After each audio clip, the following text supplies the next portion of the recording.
तो आज की इस वीडियो के अंदर हम बात करेंगे कि जो मून लैंडिंग थी क्या वो रियल है या वो फेक है। तो इसमें हम कुछ ऐसे पॉइंट्स को कवर करने वाले हैं जो कि ध्रुव राठी ने अपने वीडियो के अंदर कवर नहीं किया था, और मैं उन्हें बहुत ज़रूरी समझता हूं कि वो पब्लिक के सामने बिल्कुल जाने चाहिए, ताकि पब्लिक को असलियत समझ में आ सके कि भाई अपोलो जो मिशन था उसमें जो मून लैंडिंग दर्शाई गई थी तो वो क्या वो रियल थी या वो फेक थी। खतरनाक सबूत आपके सामने पेश करने वाला हूं, जिससे आपकी अभी तक की जो भी थिंकिंग है मून लैंडिंग के संबंध में उसकी जड़ें भी हिल सकती हैं। मॉड्यूल चांद पर लैंड करता है। इसमें बैठे हैं एस्ट्रोनॉट्स नील आर्मस्ट्रांग और बज ऑल्ड्रिन। लैंडिंग के बाद नील आर्मस्ट्रांग दरवाजा खोलने की कोशिश करते हैं चांद पर उतरने के लिए। दरवाजा खोलना आसान नहीं था क्योंकि प्रेशर बहुत ज्यादा था, लेकिन थोड़े स्ट्रगल के बाद ये खोलने में सक्सेसफुली लैंड कर चुका है। फिर नील आर्मस्ट्रांग अपना स्पेस सूट तैयार करते हैं, दरवाजा खोलते हैं और चांद पर अपना पहला कदम रखते हैं। इस मोमेंट को 650 मिलियन लोग लाइव देखने लग रहे थे टेलीविजन पर। उनके पहले शब्द दुनिया को सुनाई देते हैं।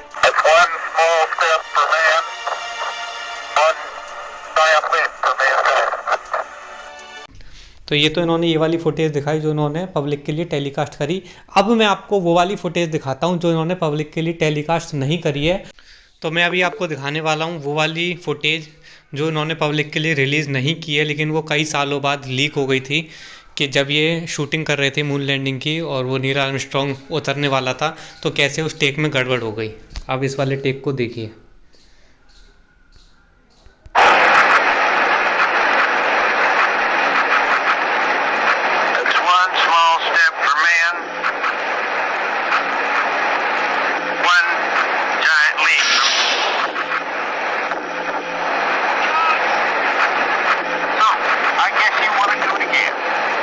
ये देखो, अब देखो पीछे से आप देख सकते हैं पब्लिक कैसे भाग के आ रही है। जो बाकी के लोग थे, जो शूटिंग में लोग थे बाकी आसपास से, वो लोग कैसे भाग के आ रहे हैं क्योंकि ये ऊपर से कोई सामान टूट के गिर गया इनका। तो ये लोग कैसे भाग के आ रहे हैं और दोबारा शूट करेंगे। अब ये इस सीन को दोबारा लेंगे।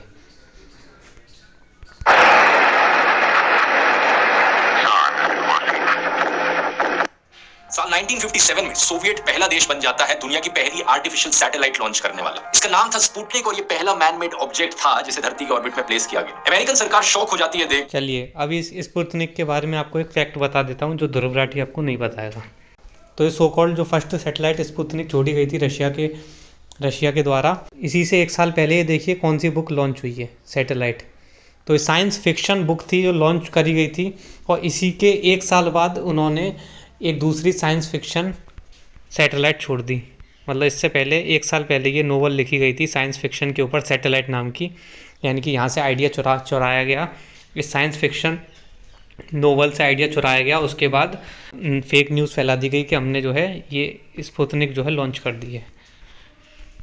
तो इस बात का जिक्र मैंने अपनी पुस्तक चप्टू गोला के अंदर भी किया है। Why not? Are we making maximum effort? कोई और ऐसा स्पेस प्रोग्राम है जो हम जल्दी से कर सकते हैं?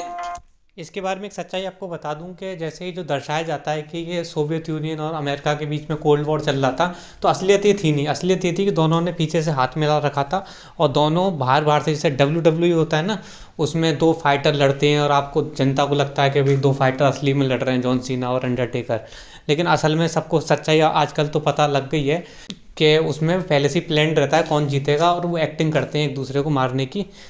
तो आपको पता ही है वो चीज़। तो सेम सिमिलरली जो है ये एक्टिंग करते हैं कि मतलब कोल्ड वॉर की वगैरह की एक्टिंग करते हैं ताकि दोनों का फ़ायदा हो सके।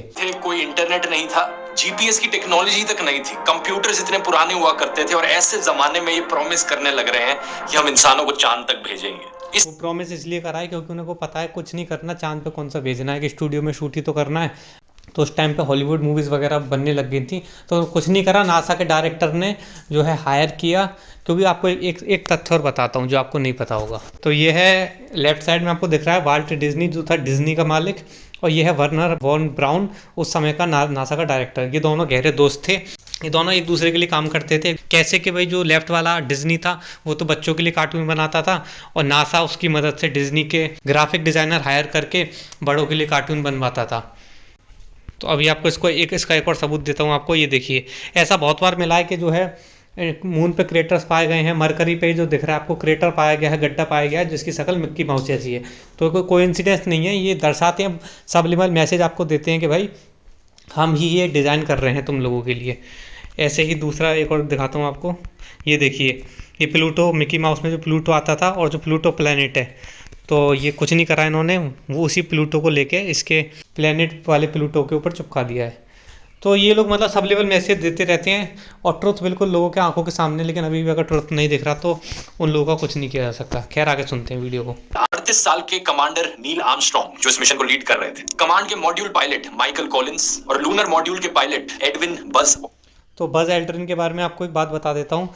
बज एल्ड्रिन ने काफ़ी वर्षों बाद ये जब शूटिंग वगैरह हो गई थी, तो मतलब मून लैंडिंग की जब ये शूटिंग हो गई थी और लोगों को काफ़ी यकीन हो गया हाँ भाई ये सच है, तो उसके बाद बज एल्ड्रिन काफ़ी इंटरव्यूज़ भी देने गया, तो उसमें मतलब उसने कई बार बोला है, मतलब मुंह पे बोला है, लेकिन लोगों को तब भी समझ में नहीं आई। चलिए ऐसा ही एक इंटरव्यू की क्लिप उठा के मैं आपको दिखा देता हूँ। मैंने अपने चैनल के ऊपर बहुत सारी क्लिप डाल रखी है चप्टोगोला प्लेलिस्ट के अंडर में। उस चप्टोगोला प्लेलिस्ट का लिंक आपको डिस्क्रिप्शन में मिल जाएगा, डिटेल में जाके आप वहाँ पे देख सकते हैं। बहरहाल मैं अभी के लिए मैं आपको बज एल्ड्रिन की क्लिप सुनाता हूँ, तो आप इस वीडियो को देखिए। तो दोस्तों अभी आपको एक इंटरव्यू दिखाने वाला हूं जिसमें अमेरिका का एक मीडिया का दलाल पूछेगा एक एस्ट्रोनॉट से जो अपोलो 1 के मिशन में शामिल था, जो एस्ट्रोनॉट। तो अमेरिका के मीडिया का दलाल उससे पूछेगा कि मुझे याद है कि जब मेरे पेरेंट्स ने मुझे जगाया था और मैं सो रहा था कि अरे देखो देखो देखो टीवी पे आ रहा है कि वो मून लैंडिंग हो गई है, मून पे पहला कदम रखने वाले हैं।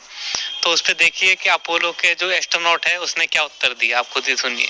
Let's talk about this because this is fascinating. I remember very clearly. I think anybody who was alive at the time does. I remember my parents waking me up and we went down and we watched you guys land on the moon, which was no, you didn't. What? Because there wasn't any television. There wasn't anybody taking a picture. You watched animation.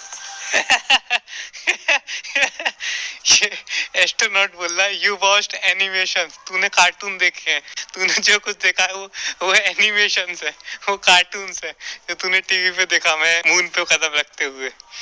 तो जब खुद astronaut ये बोल रहा है, अभी भी बहुत सारे साइंस के दलाल कमेंट सेक्शन में आ जाएंगे और साइंस की दलाली करना चालू कर देंगे।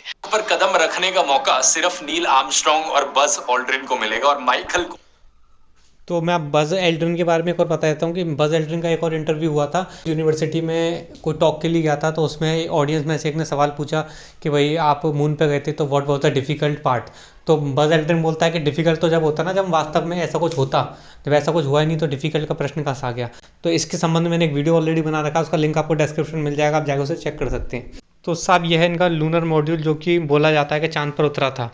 अब इसे अगर आप जूम करके देखोगे तो आपको फॉइल टेप, कार्डबोर्ड सब कुछ दिख जाएंगे। मतलब आप इसे जूम करके देखिए तो बाकायदा ये देखिए इस पर टेप लगा हुए हैं, मतलब मजाक बना रखा है इन लोगों ने।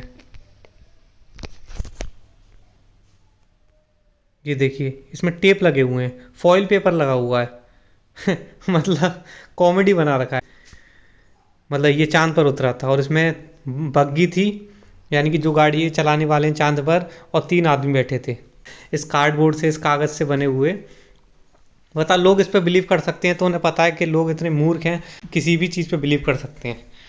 खैर चलिए आगे देखते हैं अब। इस चीज को अवॉइड करने के लिए नासा का प्लान था कि सर्विस मॉड्यूल में थ्रस्टिंग होगी जो उसे थोड़ी दूर ले जाएगी कमांड मॉड्यूल से। ये खाली प्रोटोटाइप्स हैं, ऐसे ये कुछ भी काम नहीं करता है। प्रोटोटाइप्स हैं, ये वर्क करते ही नहीं है, ये सिर्फ लोगों को ग्रीन स्क्रीन के आगे रख के मूर्ख बनाने के हैं। जो खाली फिल्म होती है ना, तो उसी टाइप के प्रोटोटाइप्स हैं, इनसे असलियत में कुछ नहीं होता। ये सिर्फ ग्रीन स्क्रीन के आगे रखे जाते हैं ताकि ग्रीन स्क्रीन के ऊपर की जगह चंद्रमा को लगाकर उनके आगे इसे दिखाकर और उसे फिल्माकर जो है लोगों को मूर्ख बनाया जा सके, ही फ्लैट दिखे। अब अपोलो 11 के मिशन में एक्चुअली में इस हॉरिजॉन्टल रॉड को एक्सटेंड करने में थोड़ी प्रॉब्लम हो रही थी, तो पूरी एंड तक एक्सटेंड नहीं हो पाई है। तो ये जितने भी वीडियोस जो दिखा रहा है ना प्रूफ के तौर पर, ये ऑलरेडी कई बार डिबंक हो चुके हैं और विकीपीडिया ने बहुत सारे फुटेज लीक कर रखे हैं इस संबंध में, जिसके जैसे कब ये जो है इनका शूट खराब हो जाता है तो आसपास जो क्रू के मेंबर्स होते हैं वो जो शूटिंग में हेल्प कर रहे होते हैं, लाइट वगैरह वाले, वो लोग आते हैं साइड, जल्दी से भाग के आ जाते हैं। तो ऐसे बहुत सारे वीडियोस भरे पड़े हैं, लेकिन वो आप तक नहीं पहुंच रहे हैं क्योंकि यूट्यूब उनको आप तक दिखाना नहीं चाह रहा, क्योंकि यूट्यूब आपको सच्चाई नहीं बताना चाह रहा, क्योंकि यूट्यूब आपको डेल्यूजन में रखना चाह रहा है। तो वो आप तक नहीं पहुँचेंगे, आपको उन तक पहुँचना है, सच तक आपको पहुँचना पड़ता है। जो फर्जी खबरें होती हैं वो आप तक पहुँचती हैं, आपके न्यूज़ फीड में आ जाती हैं। तो मैं आपको अभी सोर्स बता देता हूँ कि इस ग्रुप को आप ज्वाइन कर लीजिए। फेसबुक पे ग्रुप है, उसमें बहुत सारे भर भर के ऐसे प्रूफ डले हुए हैं, मतलब वीडियोस हैं, बहुत सारे फोटोज़ हैं इस प्रकार के जो साफ साफ प्रूफ करते हैं कि मून लैंडिंग फेक थी। तो उस ग्रुप को आप जाके ज्वाइन कर सकते हो, बहुत सारे प्रूफ वहाँ पे भरे पड़े हैं। ग्रुप का लिंक आपको डिस्क्रिप्शन में डाल दूंगा और स्क्रीन पे आपको दिख रहा होगा। अब से लेकर अब तक दोस्तों ऑलमोस्ट 50 साल हो चुके हैं। इन 50 सालों में कोई भी और इंसान चांद पर नहीं गया है। इसका रीज़न मैं बताता हूँ कि 50 सालों में कोई भी चांद पर क्यों नहीं गया, क्योंकि जो नासा है, नासा ने वो टेक्नोलॉजी डिस्ट्रॉय कर दी है। चांद पर जाने की जो टेक्नोलॉजी थी वो उनकी डिस्ट्रॉय हो चुकी है, इसलिए और उसको उस टेक्नोलॉजी को दोबारा से बनाना बहुत ही मुश्किल काम है। ये मैं नहीं कह रहा, ये नासा का एस्ट्रोनॉट ये खुद बयान दे रहा था। यकीन नहीं हो रहा आपको, मैं अभी आपको सुनाता हूँ। I'm Don Pettit. I'm a NASA astronaut and I'm on the International Space Station. तो जैसा कि आप देख सकते हैं, ये वास्तव में इसने अपना इंट्रोडक्शन दिया कि ये डॉन पेटिट इसका नाम है और ये नासा का एस्ट्रोनॉट है। अभी इसका मैं उस स्टेटमेंट को आपको दिखाता हूँ ज़रा, ठीक है, जो इसने स्टेटमेंट दिया था जब इससे पूछा गया था कि जो है हम अभी क्यों नहीं जाते हैं मून के ऊपर। तो आप उस स्टेटमेंट को सुने, तो सुनिए इसने क्या बोला। I'd go to the moon in a nanosecond. The problem is we don't have the technology to do that anymore. We used to, but we destroyed that technology and it's a painful process to build it back again. ये बोल रहा है कि भैया हम मतलब मैं जा सकता हूँ चंद्रमा के ऊपर, और ये बहुत ही मतलब सेकंड के भी एक बहुत ही छोटे से हिस्से का काम है, लेकिन समस्या इतनी है, समस्या ये है कि हमारे पास वो टेक्नोलॉजी नहीं है। वो जो टेक्नोलॉजी थी मून पे जाने की वो डिस्ट्रॉय हो चुकी है, और उस टेक्नोलॉजी को वापस पाना बहुत ही मतलब टेढ़ी खीर है, बहुत ही ज़्यादा पेनफुल प्रोसेस है, मतलब बहुत ही मशक्क़त का काम है उस टेक्नोलॉजी को वापस लाना। तो इसीलिए हम जो है वापस से मून में नहीं जा सकते।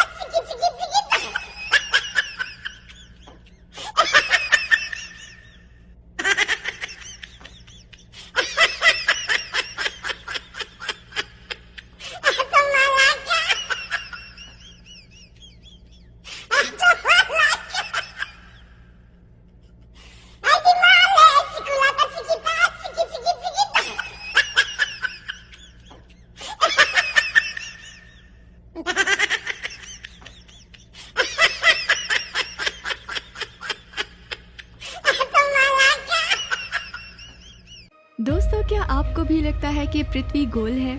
क्या आप भी अंतरिक्ष में तैरते हुए एस्ट्रोनॉट्स को देखकर रोमांचित महसूस करते हैं? क्या आपको भी ऐसा बताया गया है कि पृथ्वी सूर्य के चारों ओर चक्कर लगा रही है? और क्या आपने भी ऐसा सुना है कि हम चांद पर कदम रख चुके हैं? क्या हो अगर मैं बोलूं कि ये सब एक झूठ था, और शायद इस सदी का सबसे बड़ा झूठ। लेकिन आखिर ये झूठ हमसे क्यों बोला गया, और कौन है वो लोग जिन्होंने ऐसा किया? अगर पृथ्वी गोल नहीं है तो कैसी है, और फिर उन तमाम वैज्ञानिक सिद्धांतों का क्या? इन तमाम सवालों के जवाब जानने के लिए पढ़िए चाणक्य तिवारी जी की इस विषय पर लिखी गई भारत की पहली पुस्तक चपटू गोला। चपटू गोला ई बुक को ऑर्डर करने के लिए 9368138638 पर व्हाट्सएप कीजिए।